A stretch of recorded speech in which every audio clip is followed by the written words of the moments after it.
The sweet embrace of comfort is all around me. I've got this comfortable sofa, I've got a warm blanket, I have running water, I've got hot running water, I have an oven, I have a car, I have this phone that lets me do this and find anything I want to in the world, just like right away. This is all making my life very easy. So easy that I'm stuck in the comfort zone. Taoists compare life with a river. They say, go with the flow, be water. I've been confused and have used this philosophy to rationalize making comfortable decisions in my life. I've been finding out that being water doesn't mean flowing down the most comfortable path, but it's more about the art of adaptability. Rivers can be very cold. They can have turbulence in it, rapids, waterfalls, just little tiny pebbles. They can have branches, they can have dams, they can have other animals that want to nibble on a floating human. So that's to say they're not always comfortable. And this is the point that I didn't understand. I thought that just flowing down the river, being water was supposed to mean taking the easy path, the easy route, just, going with the flow. But I didn't understand that there's also in a river, and from this point of view, that there are all these obstacles that impede the movement, that impede the flow. And being water means to adapt to those obstacles, not just get hit by it and magically you tumble around and then all of a sudden you're on the other side of the obstacle.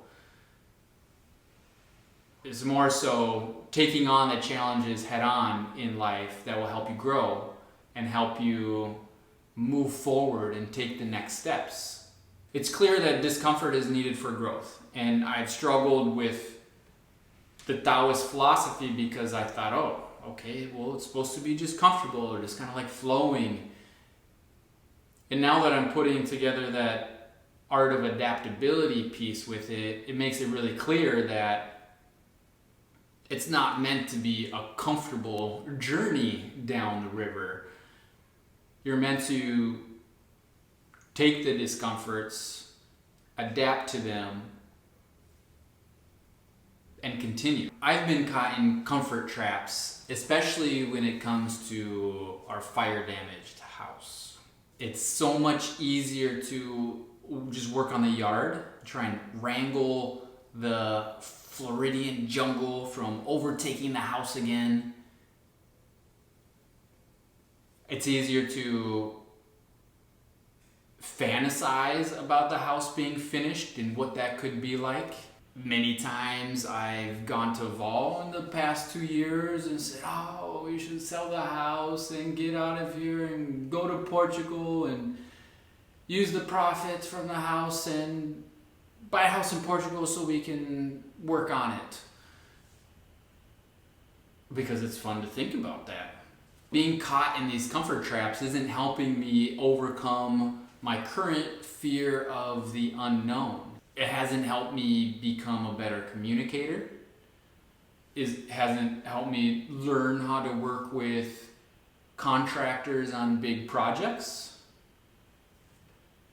It hasn't helped me learn how to become more adaptable to the issues that arise and potentially the rules or regulations that I become confronted with. I've learned a lot through this process, but I haven't learned enough to feel confident in taking the profit from the fire damaged house and reinvesting into something that needs substantial rehabbing. If I can't do it with this house, why do I think I'm going to be able to do it in Portugal or on another property? I'm not learning how to do those big projects, and someday I'd like to be able to build a house. And I need to know how to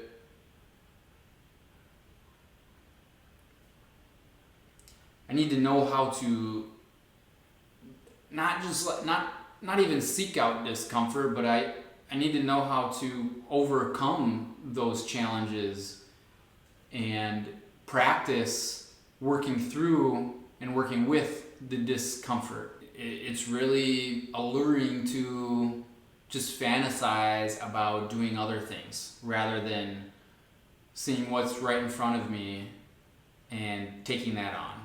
Discomfort is a really strong catalyst for change. When I look back on the process of buying the house, it's easy to remember it as being a simple process. But in reality, there is a ton of challenges, a ton of moments and opportunities for me to step into the discomfort and work through it. And in the end, it was great. I was able to buy a house. When we didn't have much money, I overcame those challenges. I would cold call people. I even went and knocked on some doors, though I probably wouldn't have done it if Vol wasn't a force to be reckoned with at that time. I know how to buy stuff, but I don't know how to buy a house. So through this process, when we found the owners, we had to negotiate, and I was able to find an attorney that could help us with the closing process to make sure that everything was legit. Then was the process of trying to figure out how to get rid of all of the liens that were on the house and uncover them, and how I could even get some liens taken off by just going to the city. It's so easy to write that off if I don't take the time to reflect on it. It was a real challenge for me, and I grew and learned a ton in that time. And I feel really good about what I was able to do by confronting the discomfort. Fred Armisen said, "Discomfort is the way to go if you want to make something you feel is worthwhile." And that's so true. Not everything that I've created or that has come into my life that is worthwhile, not things that were just there that are worthwhile, came through discomfort. Getting my first design job was full of discomfort. I had no experience. I didn't know what I was talking about, but I was applying and doing interviews and learning about design through the interview process. And then once I finally got an opportunity, I was then just learning about how to do design on the job. Then when I met Vol, I was so nervous and talking to her. I had no idea what to say, but I was able to embrace the discomfort and just blurt something out. I recently finished the book 4,000 Weeks. Thank you, Amy, for the recommendation.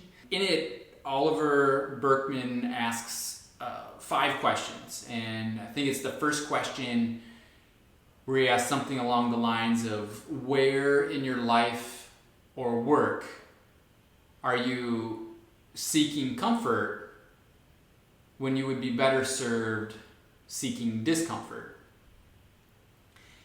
I read that and I knew exactly, like the first thing that popped in my head was the fire damaged house, the fire damaged house, the fire damaged house. I just continually seek comfort, and having that immediate answer and reaction for me is kind of a sign that, okay, I should go after this thing. Forget about selling it. Forget about all the fantasies and the dream world. Just take the time and do it. So, yeah. As I reflect on the times where I stepped into the unknown and faced discomfort, there are a few lessons that I think can help me now. The first one is to ask for help. Sometimes it's really easy for me to ask for help, and other times I feel like I need to go and find all of the resources to learn how to do the thing. The second thing is to adapt to the obstacles in the river. All is not lost if I end up going in the wrong direction. I don't even think there are right and wrong directions. I think there are certain directions where you want to pivot quicker than other directions that you take. And the last kind of big one is to embrace the beginner mindset. There's no way I will ever know it all, so don't worry about it. And just flow with curiosity. Make incremental changes and enjoy the journey along the way. There are a couple other areas of my life where I've been choosing comfort over discomfort that I want to work on. My mornings, really difficult for me, and I have not been a cooking person either. Those two challenges, along with the challenges rehabbing the fire damage house, are going to help give me kind of keystone strengths to overcome all the other challenges that I face. There are probably a million TED Talks that say something like life begins at the end of your comfort zone. But whether you like it or not, life is happening right now.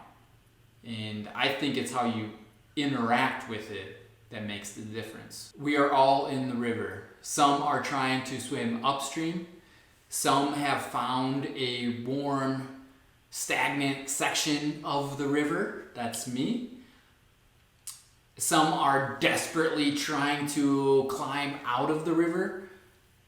And some are flowing with the river, seemingly effortlessly, adapting to all the obstacles in their way. That's how I'd like to take part in life, by taking on the challenges of discomfort.